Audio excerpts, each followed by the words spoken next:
What's up everyone, welcome to Workshop Rebuild. In today's episode, I'll be working on the John Deere 400 main valve block. I will be disassembling it completely in today's video, and once I have the O-rings, I'll be reassembling it in the exact same video, so stick around.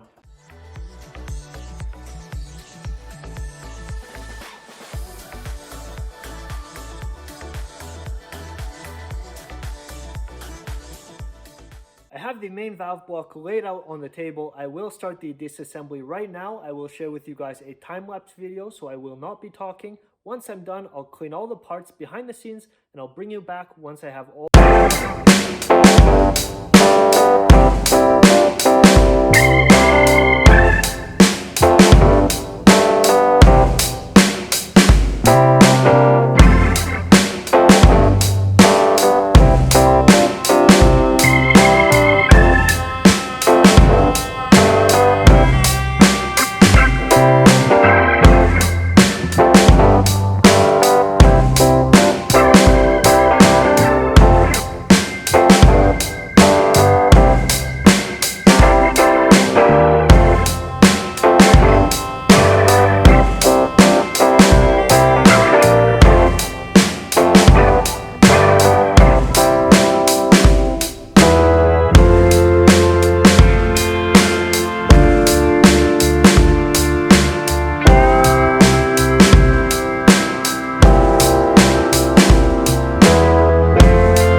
So I'll stop the time-lapse right here. I noticed that the flathead screwdriver that I'm using, which is fairly big, but it's still narrow up front, will not remove the 4 blind plugs on this valve block, and I will share with you guys a detailed view on what I did to open them up. So this is the close-up view on the valve block. As you guys can see, there are 3 flatheads on this top side, and then there's one more on the side. I was going to open them up with this flathead screwdriver, but as you guys can see, it's very narrow up front, and I do not want to break this nice screwdriver. So what I then did, I measured this gap, and I got a flat piece of metal. This happens to be 0.133, so it's a little bit wider than 1/8 of an inch, but I put this in here.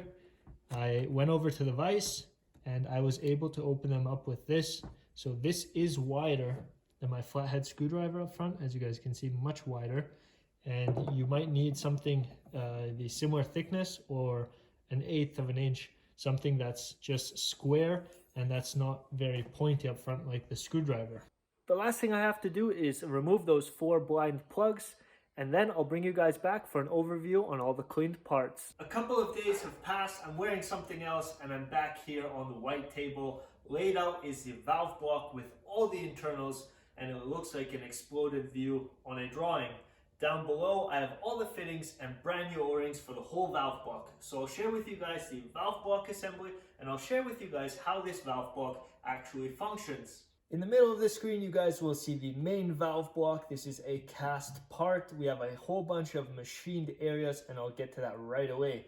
Off to the right of the screen, you guys will see the 3 valve spools. These spools will be mounted within the valve block. So we have 2 normal valve spools, and then one is a little bit special, and and I'll get to that very soon. Here on the main valve block, we're looking at a part which diverts hydraulic fluid throughout our system.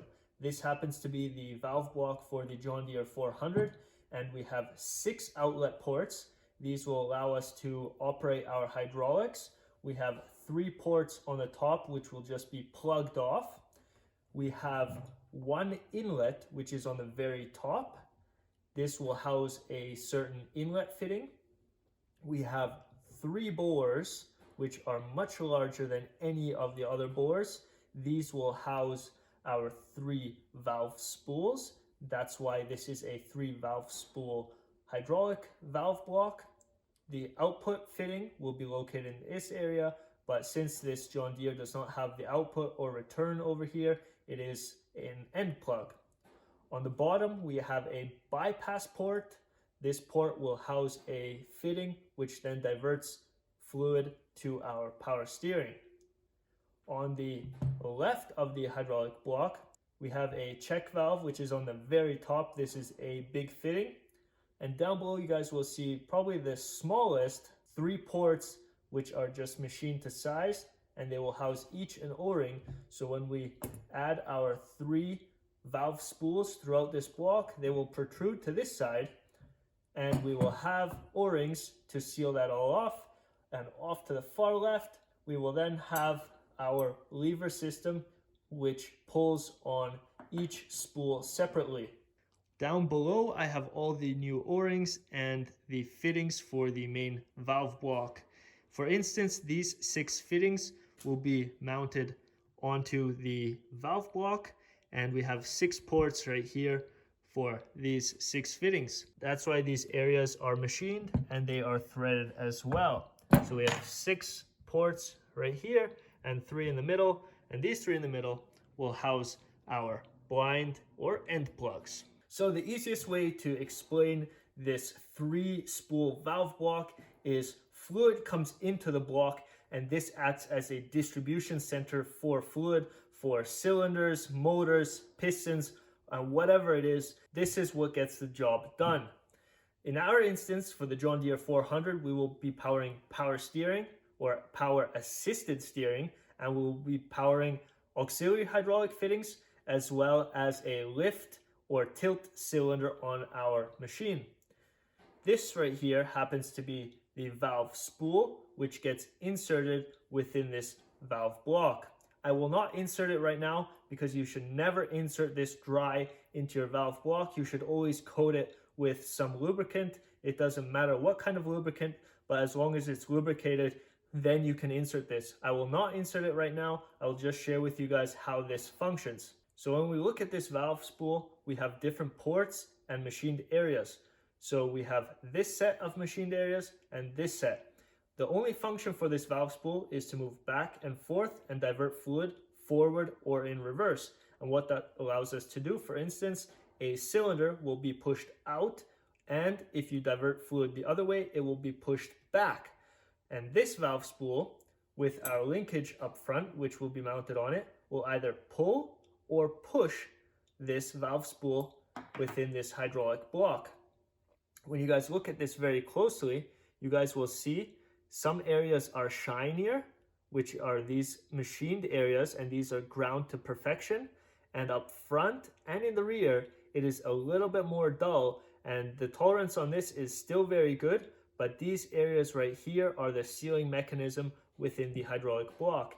You want to make sure that these areas are perfect and that there are no scratches or dents within these areas, or else you might have a leak within your valve block. On the ends of this valve spool, we will have each one O-ring on the far left, which is the outside of the block, and on the far right, which will be right behind the threaded insert, we will also have an O-ring. We will have in total 6 O-rings for 3 valve spools, 3 on the front and 3 in the back. Another thing that you will notice on this valve spool are these little cutouts.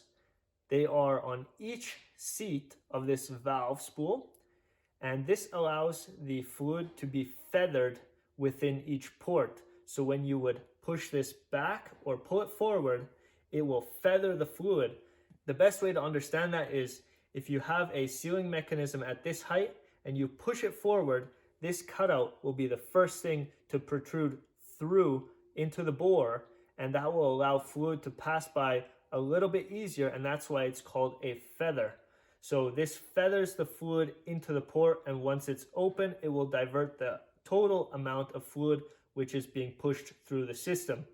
As you guys pull on the lever and let it go, it will retract by itself, and thanks to a spring on the back end of this valve spool, that allows it to find the neutral position throughout the valve block. The neutral position is the center cutout on this valve spool, and if we pull it backward, it will divert into the front cutout.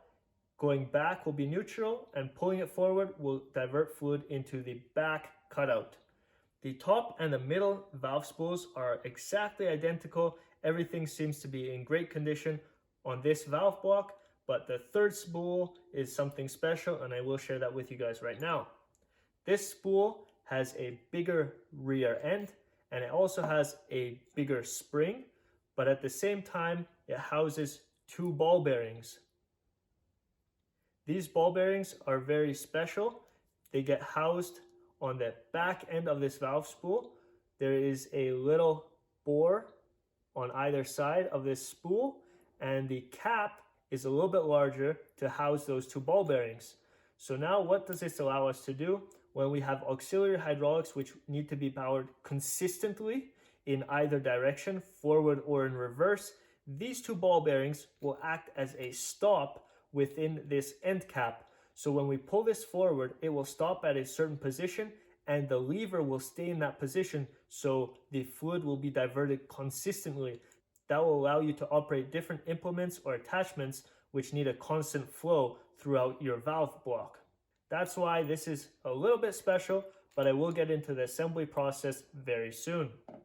So I shared with you guys the main valve block. I went into a little bit of detail on the valve spools. I just gave you guys enough information so you guys understand the full assembly over here. I will move on to the hydraulic fittings which mount to the valve block. But if you guys like this video, smash that like button down below. Consider subscribing if you haven't already. And if you have any questions, leave a comment down below. Laid out on the white table, I have all the fittings which came off the main valve block. On the left, I have some of the tools I will be using to install the O-rings. After that, I will be needing some wrenches to tighten these up onto the main valve block.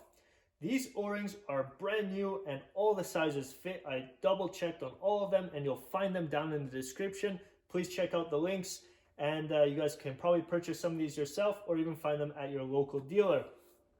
Off to the far right, I have 6 fittings which are identical. These use 6 ORB 906 hydraulic fitting O-rings. 2 are straight fittings, and 4 of them are elbow fittings. So these 6 have exactly the same diameter, and that's why we have 6 O-rings. Over here I have 3 ORB 905 hydraulic O-rings, and 2 are 45-degree fittings. 1 happens to be an end plug, but all 3 once again are the same size, and that's why I have 3 O-rings. Moving on forward, I have 3 more O-rings for 3 more fittings. These happen to be a little bit bigger in diameter, and that's why I had to go size specific and not just for hydraulic fittings.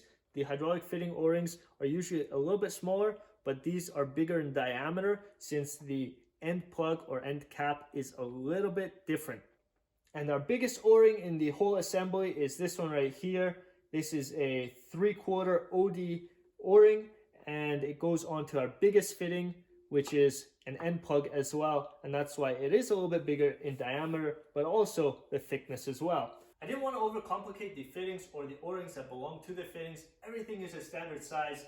The fittings are straight, elbows, 45s, and even end plugs, so everything is very standard, and the O-rings that belong to the fittings are very standard as well. It's an industrial norm size, so you guys can find this online or even at a local dealer. That would probably be your best bet. An O-ring or a seal dealer will find these for you, no problem.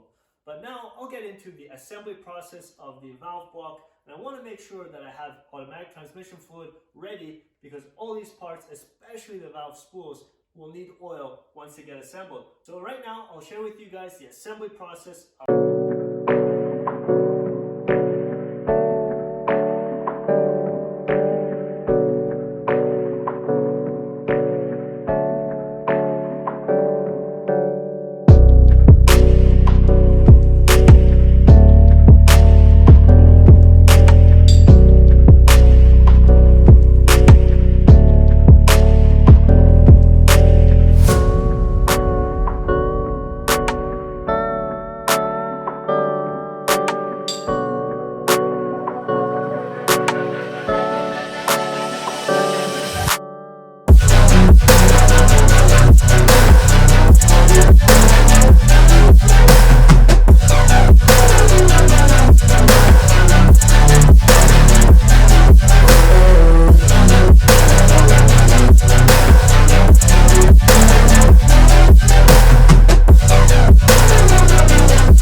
the assembly of the main valve block. I know the white table looks very empty, but this whole assembly is very small, and I will give you guys a close-up view as I'm speaking right now.